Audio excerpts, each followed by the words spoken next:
नमस्कार मंडळी, मी Rupali delicious kitchen मध्ये स्वागत आहे। आज आपण अशी चमचमीत लग्न पंक्तीतली वांग बटाटा रस्सा भाजी बघणार आहोत आणि रेसिपी पूर्ण समजून घेण्यासाठी व्हिडिओ स्किप न करता संपूर्ण बघा। तर चला मग आपण आज आता रेसिपीकडे वळूया आणि साहित्य बघूया। इथे मी छोटी छोटी 3 वांगी घेतलेली आहेत आणि 2 मीडियम साइजचे बटाटे, वांग्यापेक्षा बटाटा थोडा जास्त घ्यायचा आहे। खोबऱ्याचे काप घेतलेले आहे छोटी वाटी, हळद, जिरं, मोहरी, धना पावडर, हे घरगुती आमचं लाल मसाला आहे आणि चवीपुरतं मीठ घेतलेलं आहे। कोथिंबीर, 10 ते 12 लसणाच्या पाकळ्या, अर्धा इंच आलं। आता आपण आधी खोबरं, लसूण, आलं आणि कोथिंबीरचा देठाचा जो भाग असतो ही देठ घेणार आहोत आणि याचं एक वाटण तयार करणार आहोत। आपल्याला इथं आधी वांग्याच्या फोडी करून घ्यायच्या आहे। खूप मोठ्या नाही करायच्या आहे वांग्याच्या फोडी, एका वांग्याच्या फक्त 8 फोडी झाल्या पाहिजे आणि बघून घ्यायचं आहे किडलेला आहे का काय। आणि वांग काळं पडू नये यासाठी आपण ते पाण्यात टाकणार आहोत लगेच। सगळ्या वांग्यांच्या मी अशाच फोडी करून घेते। या प्रकारे मी वांग्याच्या फोडी मोठ्या मोठ्याच करायच्या आहेत आणि तुम्हाला देठ हवं नसलं वांग्याचं तर ते काढून टाकू शकता। आता याच प्रकारे मी बटाट्याच्या पण मोठ्या मोठ्याच फोडी करून घेणार आहे।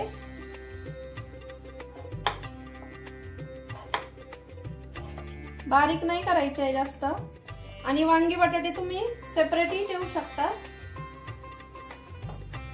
दोन्ही वेगवेगळ्या बाउल मध्ये शिफ्ट करू शकता तुम्ही। मी एकत्रच टाकते आहे।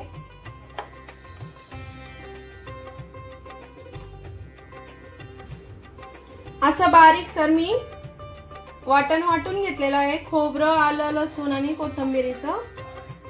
आता आपण रेसिपी सुरू करूया। या भाजीला नेहमीपेक्षा थोडं जास्त तेल टाकायचं आहे। इथं मी 3 पळ्या तेल वापरते आहे, तुम्ही कमीही करू शकता। आपण लग्न पंक्तीतली भाजी तयार करतोय त्यामुळे ती चव वगैरे येणार नाही म्हणून थोडं जास्तच वापरायचं। असं आपण दररोज काही जास्त ऑइली खात नाही। तेल गरम झालंय, मोहरी टाकून घेऊया। मोहरी छान तडतडली, अर्धा चमचा जिरं टाकून घेऊया आणि आपल्याला लगेचच हे वाटण टाकून घ्यायचं आहे।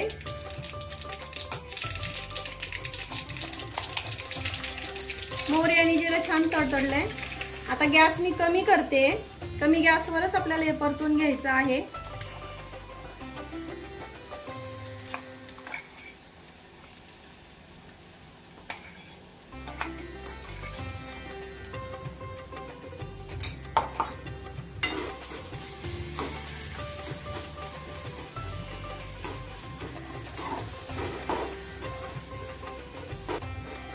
कढीपत्ता मी सांगायला विसरले तुम्हाला, कढीपत्ता पण घालून घ्यायचा याच्यामध्ये फोडणीतच। वाटण आपलं छान परतलत गेलंय। आपण यामध्ये आता आमचं एक घरगुती लाल मसाला आहे, हा मी 1 चमचा आणि पाव चमचा टाकते आहे। 1 चमचा धना पावडर टाकायची आहे, पाव चमचा इथे हळद टाकायची आहे आणि चवीपुरतं मी मीठ घेतलेलं आहे, ते मी आता अर्धा टाकते इथं। आता हे मसाले वगैरे आपल्याला सगळं मिक्स करून घ्यायचं आहे।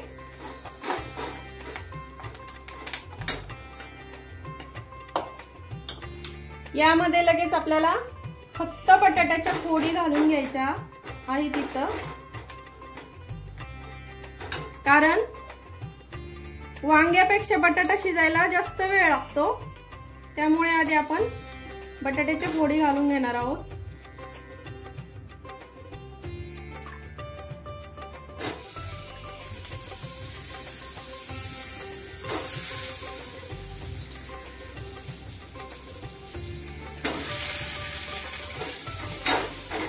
बटाटे छान परतून घ्यायचे आहेत आपल्याला इथं आता।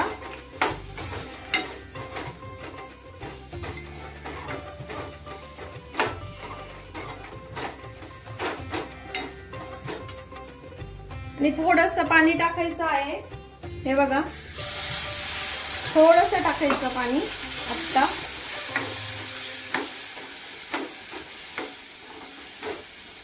आणि झाकण ठेवून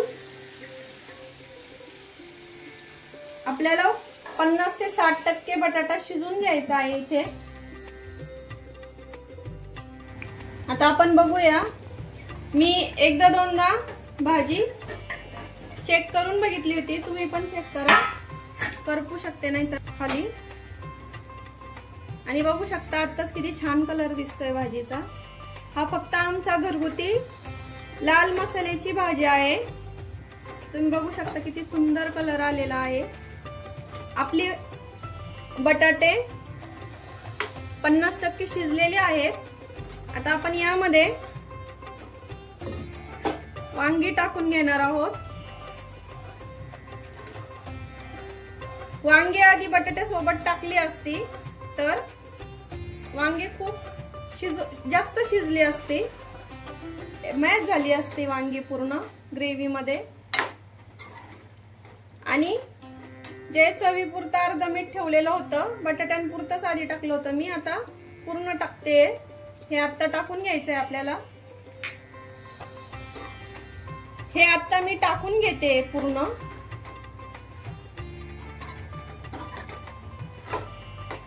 आणि वांगी टाकल्यावर सुद्धा आपल्याला 2 मिनिटं हे झाकून ठेवायचं आहे, जेणेकरून जे मसाले वगैरे आहेत ते पूर्ण वांग्यामध्ये पण मुरतील। आणि एक साइडला मी पाणी गरम करायला ठेवणार आहे। 2 मिनिटं झालेली आहे।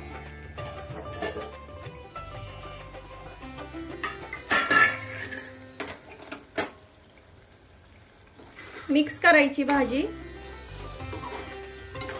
आणि आपल्याला मी इथं आता पाणी गरम करायला ठेवलेलं होतं, हे पाणी गरम यामध्ये टाकून घेते आहे। तुम्हाला किती पातळ रस्सा हवा आहे त्यानुसार तुम्ही पाणी टाका, आणि पाणी गरमच टाका, त्यामुळे भाजीला छान चव येते।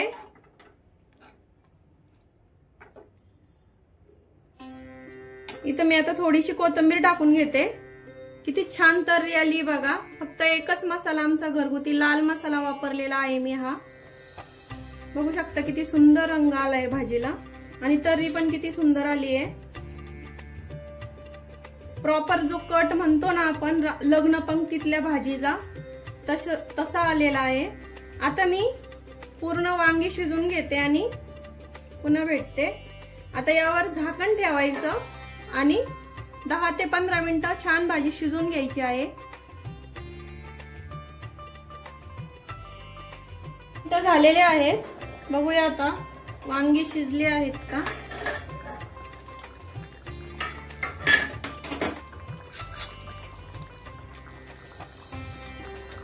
हे बघा वांग पूर्ण शिजलेलं आहे। आणि बटाटा पण बघूया आपण, बटाटा पण पूर्ण शिजलेला आहे। मी चमच्यावर घेऊन दाखवते, हे बघा। आणि वांग पण शिजलेला आहे पूर्ण, फुटतंय वांग आणि बटाटा छान। सगळ्यात शेवटी थोडीशी कोथिंबीर टाकते आणखीन, आणि तरी पण तुम्ही बघू शकता। आणि सुगंध तर एवढा छान येतोय ना भाजीचा, पूर्ण घरभर पसरलाय सुगंध भाजीचा। आणि तरी तर बघू शकता किती सुंदर आलेली आहे। भाजी झालेली आहे आपली आता। गॅस तुम्हाला अजून रस्सा हवा असेल तर तुम्ही अजून पाणी टाकू शकता। आता गॅस बंद करते आणि 10 मिनिटांसाठी थोडीशी अशीच ठेवायची आहे। लग्न पंक्तीतली वांग बटाटा रस्सा भाजी कशी वाटली तुम्हाला नक्की कमेंट करून सांगा आणि माझी रेसिपी नक्की ट्राय करा, कारण घरचं जेवण हे खरंच स्वादिष्ट असतं। माझी रेसिपी आवडली असेल तर लाईक करा, शेअर करा, सबस्क्राईब करा आणि कमेंट करायला विसरू नका। अशाच नवीन आणि चमचमीत रेसिपी सोबत पुन्हा भेटूया। तोपर्यंत बाय बाय।